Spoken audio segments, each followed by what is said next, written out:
KBS telah mengemukakan permohonan untuk membenarkan beberapa aktiviti sukan khususnya yang bersifat individu serta tanpa sentuhan bagi tujuan kecergasan diri, penjagaan kesihatan individu dan peningkatan kemahiran kendiri serta kelangsungan industri sukan negara. Setelah membuat penilaian risiko bersama pelbagai-bagai agensi dalam jawatankuasa teknikal MKN, kerajaan bersetuju untuk membenarkan aktiviti sukan seperti berikut: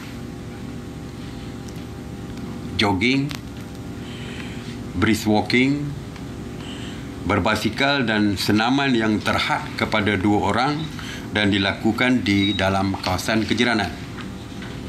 Yang kedua, tenis, badminton, pingpong untuk acara perseorangan. Jadi tidak ada persentuhan. Kerana dalam court mereka berada di kawasan yang jauh antara satu sama lain. Permotoran 2 roda dan 4 roda. Aktiviti latihan kemahiran kendiri untuk latihan yang secara bersendirian, seperti bola sepak, bola keranjang, hoki dan sepak takraw yang dilakukan secara berseorangan. Bola menimbang bola secara bersendirian, bola takraw menimbang takraw, keranjang, bola keranjang main secara latihan bersendirian untuk skor gol dan jadi itu secara bersendirian, untuk latihan secara bersendirian, tidak ada pertandingan. Gimnasium dan golf. Penggunaan fasiliti sukan dan rekreasi komersial seperti pusat kecergasan, gimnasium, dewan badminton, gelanggang tenis, pingpong, sepak takraw, padang golf, bola sepak, futsal, bola keranjang, pusat litar pemotoran dan padang golf hendaklah secara penjadualan dan tempahan. Walk-in tidak dibenarkan. Ini bagi operator pusat-pusat sukan yang disebutkan tadi, boleh beroperasi tetapi secara penjadualan, mesti mohon dulu dan ditempah dulu sebelum tak boleh walk-in kerana untuk memastikan crowd ataupun orang ramai dapat dikawal dari segi jumlah pemasukan. Saya nak sebutkan sedikit SOP yang berkaitan. SOP am untuk sukan badminton, tenis dan pingpong tadi, kebenaran hanya bagi acara perseorangan saja. Untuk di kawasan premis itu hanya 30% saja dibenarkan ada di situ. Dilarang berkongsi peralatan seperti raket dan bat. Memastikan semua SOP asas dipatuhilah. Kalau nak masuk ke premis, setiap premis, maka perlu ada saringan suhu, hand sanitizer serta dengan apps MySejahtera. Itu yang asas, itu mesti dipatuhi di setiap aktiviti yang dilaksanakan.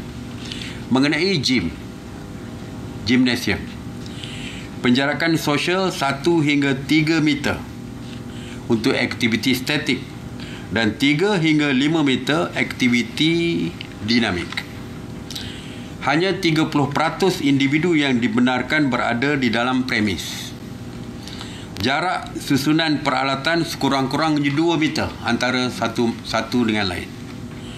Peralatan yang dikongsi dibersihkan dan dinyah kuman selepas setiap kali penggunaan. Mesti disanitasi setiap kali penggunaan. Kelas latihan berkumpulan tidak dibenarkan, manakala penggunaan bilik persalinan, bilik mandi adalah dilarang. Bermakna selepas habis latihan gym, mandi kat rumah. Tidak dibenarkan untuk mandi di pusat gimnasium. Untuk SOP golf, penggunaan 1 bagi untuk 1 orang, pemakaian mask dan sarung tangan oleh KD sepanjang masa, Untuk driving range dibenarkan dengan mematuhi protokol pengurusan dan SOP yang akan dikeluarkan oleh yang kita sudah pun keluarkan dan oleh pengurusan. Dilarang berkongsi peralatan golf. Tidak dibenarkan ataupun dilarang penggunaan bilik mandi atau persalinan. Bermakna lepas golf terus baliklah. Tidak dibenarkan mandi ataupun menukar pakaian di bilik persalinan. Pastikan tiada bersalaman, persentuhan dan bersentuhan. Ya, tidak boleh. Dan yang paling penting sekali adalah clubhouse. Tidak dibenarkan penggunaannya. Mana tak boleh macam biasalah, lepas habis golf duduk sembang-sembang dengan grup, minum-minum dan sebagainya. Habis golf terus balik kerana clubhouse juga tidak dibenarkan digunakan.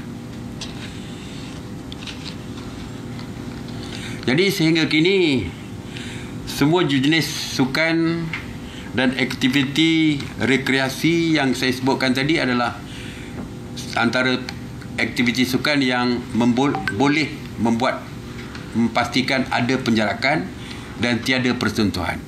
Sukan yang melibatkan persentuhan dan juga berpasukan terutamanya, begitu juga dengan yang sukan yang ada pertandingan perlawanan, ada combat, tidak dibenarkan. Masih lagi tidak dibenarkan. SOP terperinci boleh dirujuk di laman sesawang KBS, Kementerian Belia dan Sukan, dan juga MKN. Pematuhan SOP juga akan melibatkan sukarelawan yang ditubuhkan atas inisiatif Kementerian Belia dan Sukan, iaitu Rakan Muda Sports Bubble Volunteers. Jadi kita ucap terima kasih kepada KBS kerana menggunakan Rakan Muda untuk membuat pemantauan. Dan semua aktiviti yang saya sebutkan tadi mula berkuat kuasa dan mula beroperasi dan berkuat kuasa besok.